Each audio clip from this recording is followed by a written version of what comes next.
Saya Ayumi Farida SPSI. Saya adalah calon guru penggerak angkatan 9 dari SMP Negeri 1 Muara Jawa, Kabupaten Kutai Kartanegara, Provinsi Kalimantan Timur. Berikut ini adalah tugas 1.1.A.8 tentang koneksi antar materi, kesimpulan dan refleksi modul 1.1. Berikut ini adalah intisari modul 1.1 refleksi filosofis pendidikan nasional Ki Hajar Dewantara. Kreatif rancang pembelajaran, hargai potensi, tingkatkan prestasi, lahirkan profil pelajar Pancasila. Belajar, bergerak, berbagi untuk negeri, kita menjalin kolaborasi. Belajar, bergerak, berbagi untuk negeri, demi bakti pada Ibu Pertiwi.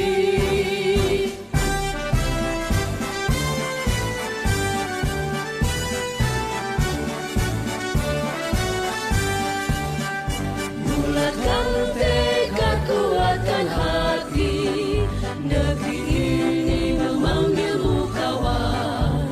Belajar, bergerak, berbagi untuk negeri, guru penggerak, majukan pendidikan. Guru penggerak menghamba pada murid, kreatif rancang pembelajaran, hargai potensi, tingkatkan prestasi, lahirkan profil pelajar Pancasila. Belajar, bergerak, berbagi untuk negeri, kita menjalin kolaborasi. Belajar, bergerak, berbagi untuk negeri, demi bakti pada Ibu Pertiwi. Belajar, bergerak, berbagi untuk negeri, kita menjalin kolaborasi. Belajar, bergerak, berbagi untuk negeri, demi bakti pada Ibu Pertiwi.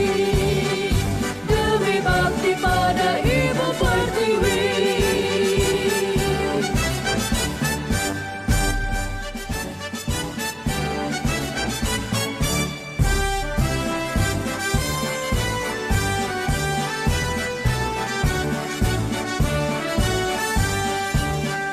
Bulatkan tekad, kuatkan hati, negeri ini memanggilmu kawan.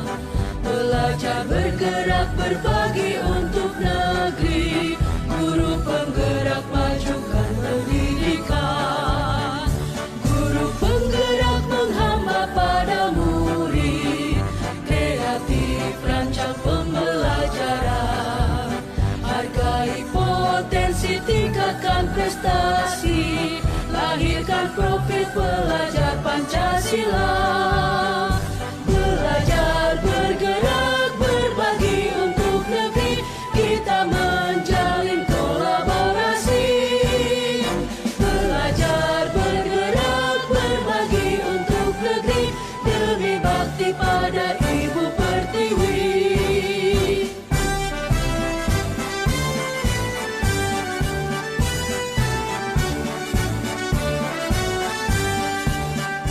Bulatkan tekad, kuatkan hati, negeri ini memanggilmu kawan. Belajar, bergerak, berbagi untuk negeri, guru penggerak, majukan pendidikan. Guru penggerak. Refleksi diri saya setelah mempelajari modul 1.1. Yang saya percayai tentang murid dan pembelajaran di kelas sebelum mempelajari modul 1.1 antara lain, semata saya hanya mengejar ketuntasan materi pelajaran. Bagi saya, tugas utama guru hanyalah untuk mentransfer ilmu. Pembelajaran dan penugasan yang saya berikan, saya sesuaikan dengan selera saya dan tidak memandang karakteristik anak sehingga tidak berdiferensiasi. Siswa yang berhasil adalah siswa yang nilainya bagus dan mengumpulkan tugas tepat waktu. Jika siswa sudah mengumpulkan tugas, khususnya tugas kelompok, maka siswa saya anggap paham materi tanpa menelusuri apakah kerja kelompok itu berjalan dengan seharusnya sesuai harapan.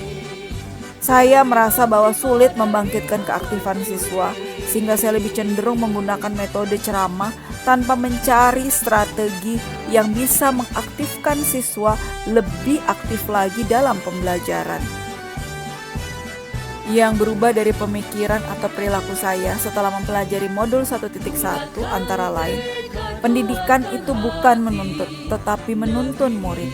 Pembelajaran berpusat pada murid, di mana kita sebagai guru berhamba pada sang anak. Siswa perlu belajar dengan bahagia dan merdeka, bebas dari tekanan yang membebani mereka. Guru bukan satu-satunya sumber belajar. Tugas guru sebagai fasilitator yang menuntun murid agar tujuan pembelajaran tercapai.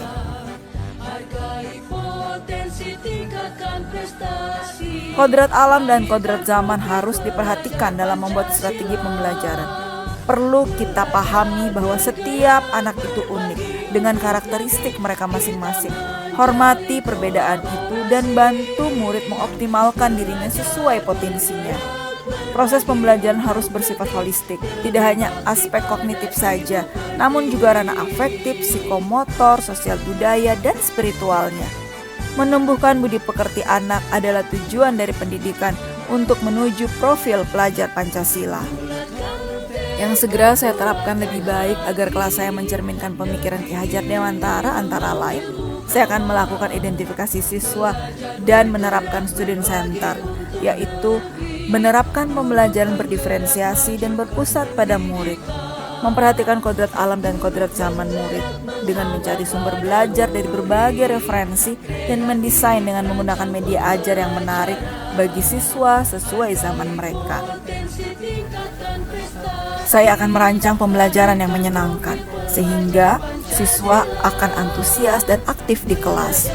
Sebagai seorang guru bimbingan konseling, saya akan menerapkan prinsip menuntun, yaitu memberikan pendampingan dan pembimbingan kepada murid yang mengalami kesulitan personal, interpersonal maupun intrapersonal.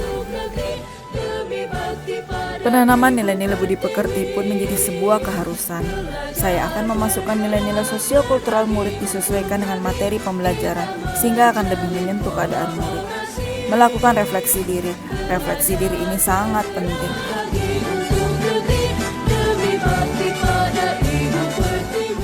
Ingatlah, tidak ada anak yang bodoh dan nakal.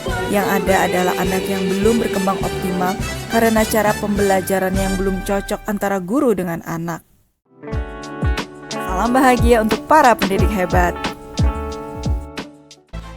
Terima kasih. Salam guru penggerak. Tergerak, bergerak, menggerakkan.